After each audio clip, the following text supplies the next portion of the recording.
in the world of hip hop and your favorite fake ass doctor, Umar Johnson. Man, shout out to this brother named Lennon Honor. He put out a video. His YouTube name is Lennon Honor, I think. Yeah. Lennon Honor Jr. And he put out a great documentary about Umar Johnson, putting a lot of pieces together. It was about an hour and some change. And I just wanted to salute that brother. We are now in the process of trying to get him in for an interview so he can tell us more firsthand about the documentary and what went into it. And I want to know what his motivation really is. I understand, I hear him saying certain things and he thinks the dude is a fraud, but it takes time to put, all what he did. And it was a masterpiece, man. I'm glad that he did it. And I'm hoping that the right people begin to see what he put out there, to see exactly who we're dealing with. Because it's one thing to do these long, shows and you're showing different things. People can't watch all that. Right. But that it's condensed all these years of hard work into 1 hour. I think it shows exactly who Umar Johnson is. One thing before I turn it over to you, Sammy, the thing that got to me the most is when the people were trying to reach out, in particular a plumber, and he said that his job pretty much paid him 36 hours to volunteer and do the work and help anybody out and bring a crew in. He said, look, all you gotta do is get the permits and get the equipment and the products, and I'll go down there and we'll do it. He blocked the dude. My man Darren was gonna do his website for 100% free. He was gonna be professional and everything. He blocked him. That right there stood out and was like, all right, that's the final nail in the coffin. This dude is a fraud, man. Indeed, man. And shout out to Lennon, because I'm sure he was getting email after email, information after information, and he was doing lives on Umar, I'd say average on a weekly basis, and could have easily put this information out at any one of those given times to get views, to do this, to do that, but he packaged it all together, very professionally done, and it was something that needed to be done in a situation where I think it's starting to die down. A lot more people are starting to kind of get hip to the bullshit, what's going on with Umar, and that he's kind of off his whack, and the things ain't. School is at this point, it's like, come on, whoever really thinks realistically that school is going to be open is crazy. At this point, it's like, when is this dude going to crumble, and when is he going to get some help, or when is he going to get some help? So I think I can't wait to have the brother on to talk to him. I think the one of the main parts that kind of got me was kind of like you said, because it brought me back to a time when we were doing our mentorship program, and we had a young lady that we were speaking to and kind of giving pointers to at the time. And we had a situation where it was a middleman to Umar. And at that time, there wasn't an ounce of criticism on any of the platforms. Right. We were still publicly in support of Umar Johnson, even though behind the scenes we kind of knew that there was some things going on that wasn't right. Yeah. And we said, all right, listen, you know Umar. We know we want he's going through some things right now. Let him know he can come on the platform. We're going to ask him some questions, but he can be as transparent as possible, do his thing, and pretty much clear his name. Yeah. To get things moving back in the right direction. We wanted to endorse that. We're not tooting our own horn. We're not trying to be cocky, but we're doing some great numbers out here, humbly doing numbers thanks to y'all. It would have got a lot of attention, and it would have been a very good thing on his behalf if he would have came in here and just been honest, real, and open, and had genuine aspirations to open the school, but he didn't. Yeah. And that was just confirmation after confirmation, and I'm sure there's more. Can't wait to talk to the brother and unravel it more. It's just a situation where you look at Umar and he'll never be accountable, and that's the problem. He'll never be accountable. And it's like, a lot of people they'll put in the comment section, they'll say, well, what about the church? And here's what I'll say. I will say that these conscious pimps, preachers, it's the same thing as the church. They're feeding you this false hope. They're just continuing to milk you out of money, but never really giving you anything tangible. You know what I mean? And they're promising you everything and not doing it. I mean, I've been in churches where they have building funds for 15, 20 years. And, they never actually built a building. It's a type of situation here. They'll keep showing you like they have the needle, but it's like, damn, we've been here for 10 years. We never, and to this day, they still ain't built the building. I was going to that church when I was a youngster.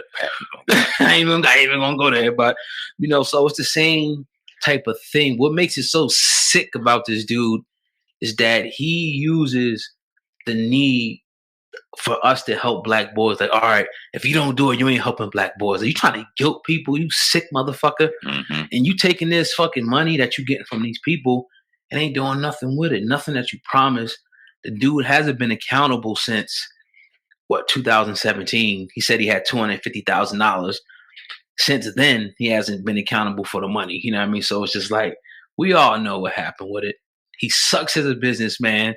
And at the end of the day, he blew some of the money and he's trying to climb out of the situation. We see exactly what it is. I'm not going to throw the drug thing on him, even though sometimes it looks like it's apparent. But bad spending habits, bad businessman. It's only a matter of time before, like I said, the feds are going to come in because the amount is going to get so high where he's going to have to answer for that affinity fraud that he's committing on the people. Do you I don't wish it on him, but okay, what do you think about the stretch of the documentary now? I don't know where the numbers are at, but I'm sure it's going to go more as more people get along. Right. And the people that promoted him publicly, like the breakfast clubs and other platforms, are we going to hear anything from them? Are you going to see anything from them? Because they're going to see it. What the fuck else they got to do right now? Right. They're going to see it. Right. I don't think they care. Okay. I really don't think they care, man. You know, I've been disappointed by the Breakfast Club. I've been disappointed, especially Charlamagne and comedian Angela Yee wasn't there. Disappointed by DJ Envy because they're not too busy where they don't see the consensus of the people. Anytime you look in Umar's comment section, the people's going in. So that means the word is traveling that this dude is not on the up and up, or he may be even a fraud. They know. They try to sit up there and act like they don't know because I think that they want to continue to be able to use that black card and say, look, we brought so-and-so on, so we for the black people, when they really not. And that may be a stretch, but it's like, yo, if you hold the responsibility. If you promoted this dude, now denounce this dude if you see that he's fucking up and scamming the people, because when he's on your platform and he gets millions of views, he now has access to more unsuspecting people. So it's like, yo, you got to come back and be like, yo, nah, this dude ain't on the up and up. We checked them. It wasn't all good. We've done it with our platform. Other people have done it with their platform. The Breakfast Club and these other platforms won't do it. They sold out a commercial. It is what it is. You know, I don't want to believe, or I don't think, maybe I'm naive in the situation, that they wake up in the morning and don't genuinely care about their own people. I don't want to believe that. I don't. But you're 100% right. I ain't gonna let them scam on people. Nah, they gotta publicly denounce this man. They got to, or put some money into his pocket. Either way, but don't run around it. Don't ignore it. How come they ain't invest in the school? You know damn well why they didn't invest in the school. We talked about this. I could have argued this in 2015, 2014, but it was like, nah, you want to wait, you want to support. I was asking these questions to myself when he was on the Breakfast Club. Like, all right, well, Charlamagne, this person, that person, let's get this money together. Let's get this brother this bread. Like, let's make this happen. This is important. Let's ride with him. Why not? Oh, okay, I see why not. So y'all knew it back then too. Y'all knew it years ago. And y'all still let it go on. Shame because I think it's like he gives you that feel good rhetoric on the show. So it's like all the stuff. Yeah, that's right. They're mistreating us, this, that, and the third. But you're calling out all these people, but you're not an exemplary man. You're not taking care of your children. You're not paying your taxes. You wilding out, threatening people, talking about you pulling up on people and shit like that. You're supposed to be the best. Like his father said in the documentary, you're supposed to be the best of us as black men. Acting like a fucking animal on the street, dog. Like, what are you doing, dog? You're supposed to be a doctor. You put yourself on a level of a Malcolm X or Marcus Garvey. They didn't act like this. They didn't act like that. They didn't do shit like that. You ain't see Malcolm X threatening to pull up on people and shit. Not at 45 years old. That's what I'm saying. He had that process and he moved on from his life, Malcolm X, just like the other guys. But honestly, all the ancestors' names that dude calls out, man, they'll be turning over in their grave, man. Khalid Muhammad, Khalid Muhammad would have stepped to this dude. He wouldn't have tolerated what they was doing in the black community. Period. None of these teachers would, man. So it's sad, man. The thinking people and the analytical thinkers and the people who's not brainwashed and sucked into all the bullshit and the raw. It's just like the church, brothers, you know what I mean, sister, hotep, this, that, and the third. That's all bullshit, man. It's all a ploy to get your money. But the real people see through the shit, and they're going to continue to call that nigga out until he comes back and say, look, I did the people wrong. Retribution, you can hate it. Retribution is here. If he come back and say, look, I did wrong. I fucked some of the money up. I need help, family. I'm sure that people, we're the most forgiving people, will come back, but he won't do it because his ego. You keep saying some of the money. Now, I'm of the of the thought that he has none of that shit. You still think he has some? I had very little. Okay. I think he has very little. I think he's getting a certain point because he did drop like $20K at one point on the school. So he's playing with something, but I don't think it's into the hundreds of thousands. Not nearly to where it used to be, to where it was 750 per year. Not damn near, because he had 750 for 4 or 5 years. Right. Bullshit. Right. I made a couple million during that time, but allegedly, who knows? But he was hot. He was doing his thing. You know what I'm saying? I'm going to ask Lennon this. We have him on. Hopefully, we have him on this week. I want to ask you now. All jokes aside, because he's a fucking comedy show at this point. I look at him to laugh. What's next for Umar? Self-destruction, bro. We're in the middle of that now. Yeah, I think self-destruction. And I want the best for him. Like, again, there's no hate. Started off as a supporter for him, but I seen that this dude was straight toxic. Straight up and down toxic for the people.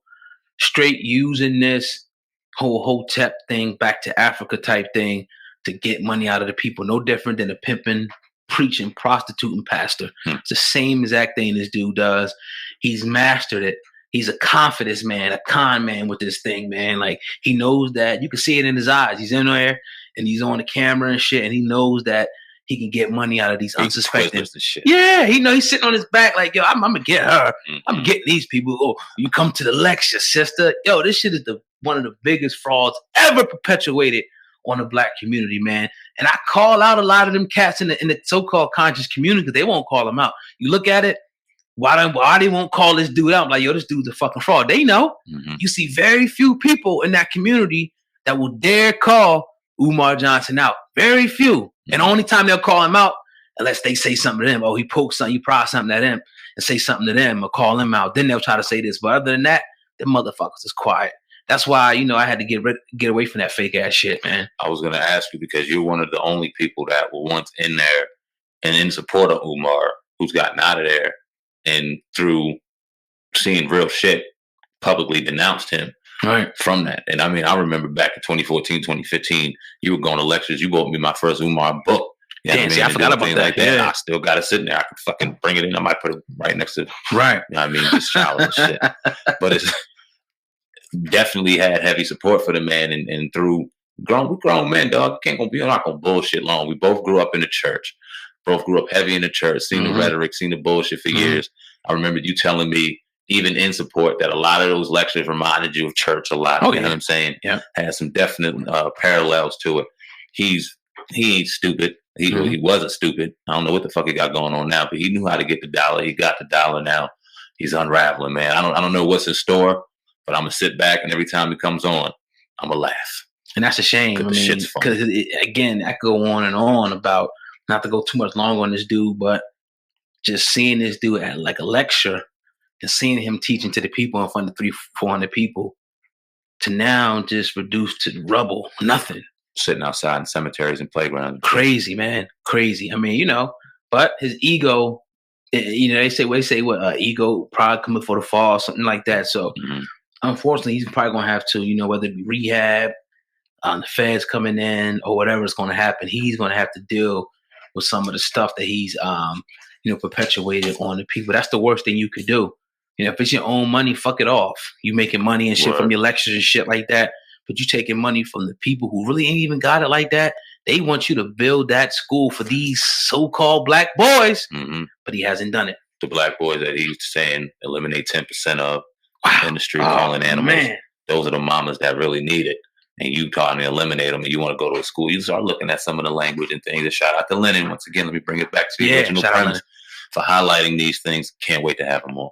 Really, man. That was a bomb segment right here on the Hip Hop Uncensored podcast, man. If you